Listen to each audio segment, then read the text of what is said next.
વાવથરા જિલ્લાના ભાભર વિસ્તારમાં સેવા સહકારી મંડળી સાથે જોડાયેલું ચોંકાવનારું આર્થિક કૌભાંડ સામે આવ્યું છે। ભાભરની સેવા સહકારી મંડળીના મંત્રી જયસુખભાઈ ઠાકોર અને બનાસ બેંકના મેનેજર જેતસીભાઈ ચૌધરી વિરુદ્ધ ભાભર પોલીસ મથકે ખેડૂતો સાથે ફ્રોડ કરવાની ફરિયાદ નોંધાવી છે।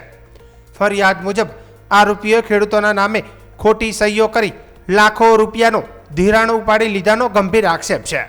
આ મામલો ત્યારે બહાર આવ્યો જ્યારે ખેડૂતોને બેંક તરફથી ધિરાણ ભરપાઈ અંગે નોટિસ મળવા લાગી। નોટિસ મળતા જ ખેડૂતો ચોંકી ઉઠ્યા અને તપાસ કરતા કૌભાંડનો પર્દાફાશ થયો હતો।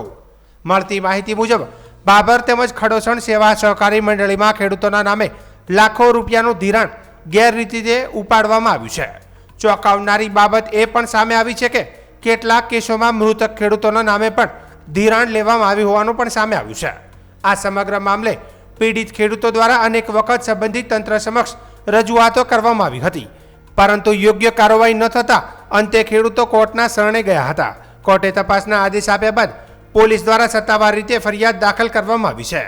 સ્થાનિક સ્તરે ચર્ચા છે કે ભાભર વિસ્તારમાં દૂધ મંડળીઓ, ખાતરની મંડળીઓ અને સેવા સહકારી મંડળીઓમાં થતા કૌભાંડો અંદરોઅંદરના વિવાદોના કારણે બહાર આવી રહ્યા છે। આ ઘટનાએ સહકારી ક્ષેત્રમાં વિશ્વસનીયતા અંગે ગંભીર પ્રશ્નો ઊભા કર્યા છે। પોલીસ દ્વારા હાલ તો મામલાની વધુ તપાસ હાથ ધરવામાં આવી રહી છે અને આરોપીઓ સામે કાયદેસરની કાર્યવાહી કરવાની પ્રક્રિયા શરૂ કરવામાં આવી હોવાનું પણ જાણવા મળ્યું છે। કાબાભાઈ ખડોસણ, કાબાભાઈ જોધાભાઈ રબારી, ગામ ખડોસણ। અમારો સાહેબ મારા પપ્પા કોરોનામાં થઈ ગયા 2021માં અને 2023માં ધિરાણ અમારું ઉપડ્યું તો મારા પપ્પા ઓફ થઈ ગયા છે। અમને કોઈ વાતની ખબર નથી, તો આ બનાસ બેંકે કઈ રીતે ધિરાણ આવેલું અમારી મંડળીને કોઈ ખબર નહીં, બરાબર।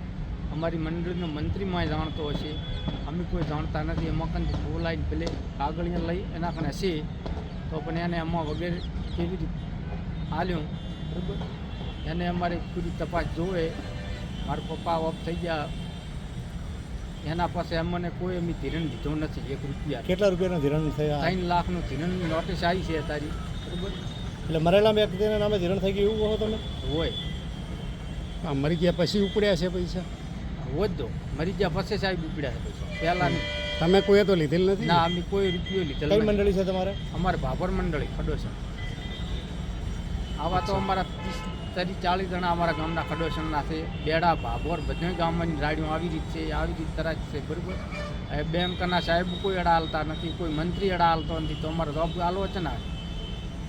અમારો અમને જીવો સત્ય નિર્ણય જોવે, અમને હાસો ન્યાયનો મળવો પડે। હું પૂજારા વિકાસ કુમાર અરવિંદભાઈ, મારા પપ્પાના નામનું અરવિંદ કુમાર દેવરામભાઈ પૂજારા રહે શ્રેયસ સોસાયટી। એમનું ખાતું, બચત ખાતું જે બનાસ બેંકમાં ચાલુ હતું એ આધીન શાકપત્રમાં 5મા કે 6ઠ્ઠા મહિનામાં આ લોકોએ 7 કરોડની એબાઉટ એ લોકોએ લોન મંજૂર કરી હતી।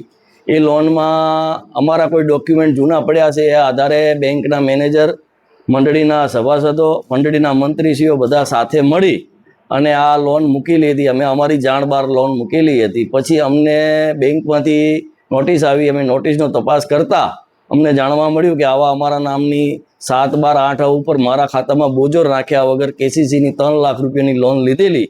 પછી મેં મેનેજરને કીધું આવી કોઈ અમે લોન લીધેલી નથી ને 3,05,000 રૂપિયા મારા બાકી બોલે છે। પછી એમને ડોક્યુમેન્ટ અને ડુપ્લિકેટ સહીઓ બતાવી। પછી મેં જેતસીભાઈ ચૌધરી અને મંત્રીશ્રીનો કોન્ટેક્ટ કર્યો। એમાં મને જાણવા મળ્યું કે આ પૈસા અમે લઈ અને અમે વાપરી નાખેલા છે, તમે થોડો મહિનો 1.5 મહિનો રાહ જુઓ, અમે આ પૈસા ભરાઈ અને રસિકભાઈનું તમારા ખાતાના જે થાય તો અમારો ક્યાંય બજારમાં હા ના થાય અને અમે આ પૈસા ભરી દઈશું।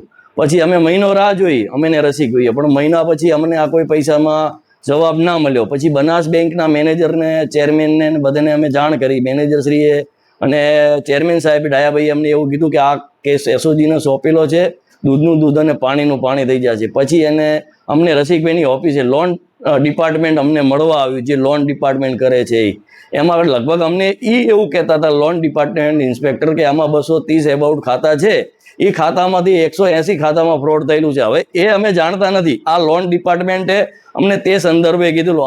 અમે એમાં એવું લખીને આપેલું કે આ અમારી સહી નથી, અમે તમે FSL કરાવો। પછી તમે તમારી રીતે જોઈ લ્યો. મને કે તમે મહિનો ફરિયાદ ના કરશો લોન ડિપાર્ટમેન્ટ ઇન્સ્પેક્ટર કે અમે બધું જોઈ લીધું છે ને એસઓજીને ફરિયાદ આપી છે અને દૂધનું દૂધ ને પાણીનું પાણી થઈ જશે.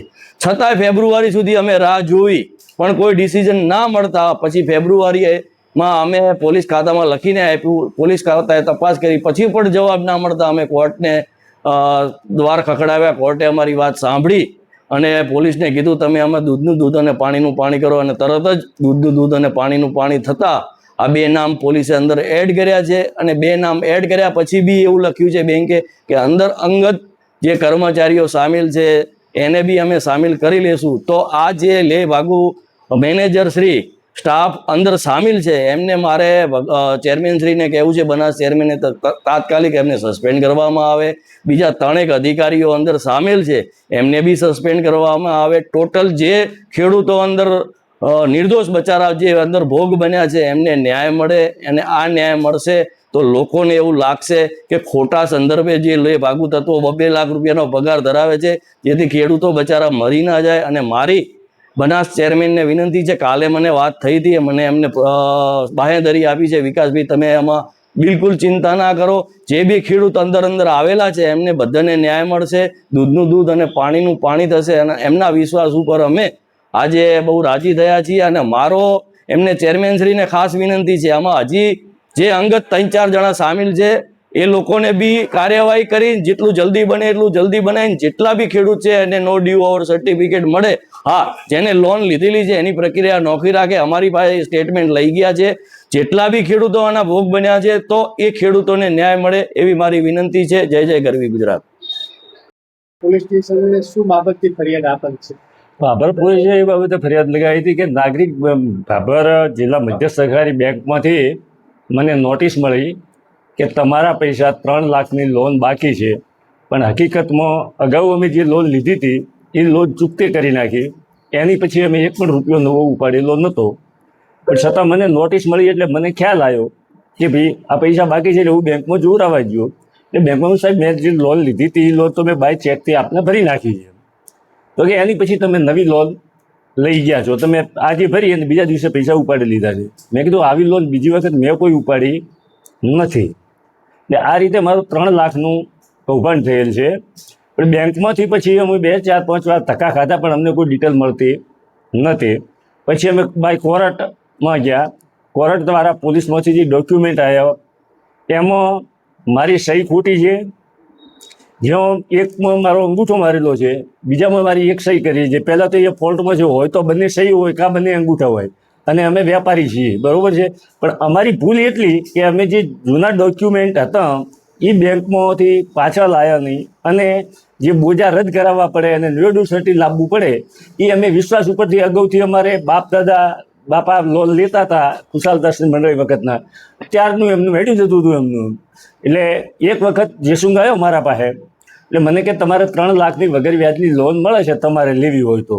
એટલે આપણે 1-2 વાર 3 લાખ લીધા પછી 3 લાખ એની મુદતે આપણે ભરી દીધા.